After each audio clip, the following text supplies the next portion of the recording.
धनलाभ होण्यासाठी आणि अलक्ष्मीला दूर करण्यासाठी लक्ष्मी पूजनाच्या दिवशी तुम्ही सुद्धा मीठ आणि केरसुणी नक्की खरेदी करून ठेवा, ज्यामुळे तुमच्या घरामध्ये देवी लक्ष्मीचं कायम वास्तव्य राहील। मात्र महालक्ष्मीला प्रसन्न करण्यासाठी झाडू आणि मिठाची पूजा कशी करावी हेही जाणून घेणं तितकंच महत्त्वाचं आहे। चला तर मग सुरुवात करूया, पण त्याआधी आमच्या चॅनलला सबस्क्राइब करा, बेल आयकॉनला क्लिक करा। तुम्ही जर हा व्हिडिओ फेसबुकवर पाहत असाल तर फेसबुक पेजलाही फॉलो करा। समुद्र मंथनात हलाहल विषानंतर ज्येष्ठा अलक्ष्मीचा जन्म झाला। कल्की पुराणानुसार अलक्ष्मी कली राक्षसाची दुसरी पत्नी, अधर्म आणि हिंसेची मुलगी, मृत्यूची अधर्माची माता आहे। आळस, खादाडपणा, मत्सर, क्रोध, ढोंगीपणा, लोभ आणि वासना, असत्य, अस्वच्छता, अनिती, भ्रष्टाचार आणि अज्ञान यांची देवता म्हणजे अलक्ष्मी। अलक्ष्मी ही अशुभाची, दुर्भाग्याची, अपयशाची देवता मानतात। पद्मपुराणात अलक्ष्मीची कथाही आहे। तर श्री सूक्तातही अलक्ष्मी नास्यामहम म्हणजेच अलक्ष्मीचा नाश व्हावा असं वर्णन केलंय। अलक्ष्मीचं वाहन गाढव तर हातात झाडू हे आयुध आहे। ती अलक्ष्मी घरात येऊ नये म्हणून लक्ष्मी पूजनाच्या दिवशी झाडूची पूजा करण्याची प्रथा पडली। याच झाडूच्या सहाय्यानं अलक्ष्मीला घरातून पळवून लावलं जातं, अशी त्यामागची भावना आहे। लक्ष्मी पूजनाला झाडूची पूजा कशी करावी? लक्ष्मी पूजनाच्या दिवशी नवीन झाडू विकत घेण्याची आणि तिला लक्ष्मी मानून पूजा करण्याची प्रथा आहे। लक्ष्मी पूजा झाल्यावर स्वच्छ जागी झाडू उभा करून त्याला हळद कुंकू लावून अन्न पाणी अर्पण करावं। पूजा झाल्यावर रात्री उशिरा नवीन झाडूनं घर स्वच्छ करून अलक्ष्मीला बाहेर काढावं। झाडूचं महत्त्व लक्षात घेऊन पुढील काही गोष्टी मात्र नक्की टाळाव्यात। झाडूला पाय लावू नये, चुकून लागला तरी लगेच नमस्कार करावा। झाडूनं कोणालाही मारू नये, लहान मुलांनाही नाही आणि प्राण्यांना सुद्धा नाही। कोणी घराबाहेर पडलं की लगेचच झाडलोट करू नये असं शास्त्र सांगतं। याबरोबरच मीठ सुद्धा देवी लक्ष्मीचा भाऊ आहे। तोही समुद्र मंथनातून तिच्या पाठोपाठ बाहेर आला। मीठ हे संसाराचं सार आहे, ते नसेल तर आयुष्य अळणी होईल। मीठ ही निसर्गानं दिलेली भेट आहे। खाल्ल्या मिठाला जागणं हा आपल्यावर झालेला संस्कार आहे, म्हणून चुकून जरी हे मीठ जमिनीवर सांडलं तर त्याचे मोल कळावे म्हणून आई वडील मुलांना धाक दाखवतात की मीठ सांडू नये, नाहीतर ते पापण्यांनी भरावं लागतं। यामागे मिठाचं महत्त्व समजावून सांगणं एवढाच उद्देश आहे। म्हणून लक्ष्मी पूजेत खडे मीठ किंवा साधे मीठ वाटेत ठेवून त्याला हात जोडून नमस्कार करावा आणि त्याचे आपल्या आयुष्यातील स्थान ओळखून कृतज्ञता व्यक्त करावी। पूर्वी आणि आजही गावात दारोदारी खडे मीठ आणि केरसुणी विकणारा विक्रेता लक्ष्मी पूजनाच्या दिवशी सकाळी यायचा।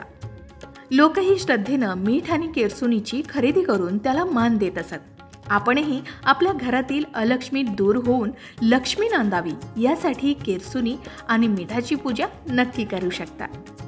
शिवाय ज्योतिषशास्त्रातही मिठाला महत्त्वाचं स्थान देण्यात आलंय। आर्थिक अडचणी, समस्या वारंवार येत असतील तर मिठाचे काही उपाय अत्यंत उपयुक्त ठरू शकतात। याशिवाय मिठामध्ये नकारात्मकता आकर्षून घेण्याची सर्वाधिक क्षमता असल्यानं काही उपायांनी घरात सकारात्मक ऊर्जेचा अगदी मोठ्या प्रमाणात संचार होऊ शकतो। इतकंच नाही तर पापकारक मानल्या गेलेल्या राहू आणि केतूचा दुष्प्रभावही कमी करण्यासाठी मीठ उपयुक्त ठरतं। याशिवाय सुख, शांतता, समृद्धी टिकावी यासाठी मिठाचे उपाय उपयुक्त ठरतात। संदैव मीठ किंवा खड्या मिठाचे अनेक उपाय सांगण्यात आलेत। मिठाचे काही खडे लाल रंगाच्या कपड्यात बांधून घराच्या किंवा कार्यालयाच्या मुख्य दारावर टांगून द्यावेत। यामुळे घरात किंवा कार्यालयात नकारात्मक ऊर्जेचा शिरकाव होत नाही असं म्हणतात। मीठ नकारात्मक ऊर्जा शोषून घेतो, यामुळे घरात किंवा कार्यालयात सकारात्मक ऊर्जा कायम राहते असं म्हणतात। मीठ कधीही कुठल्या धातूच्या भांड्यात ठेवू नये, मीठ काचेच्याच भांड्यात ठेवावं। शक्य असल्यास मिठामध्ये 3 लवंगा टाकून ठेवाव्यात। यामुळे घरामध्ये सुख, शांतता कायम टिकून राहण्यास मदत मिळते आणि धनाची कमतरता कधीही भासत नाही। रात्री झोपण्यापूर्वी मिठाच्या पाण्यानं हातपाय धुतल्यास झोप चांगली लागते। राहू आणि केतू या पापकारक ग्रहांचा प्रभाव कमी करण्यासही मिठाचा उपयोग होतो। आठवड्यातून एकदा लहान मुलांना मिठाच्या पाण्याची अंघोळ घालावी, यामुळे त्यांना दृष्ट लागत नाही।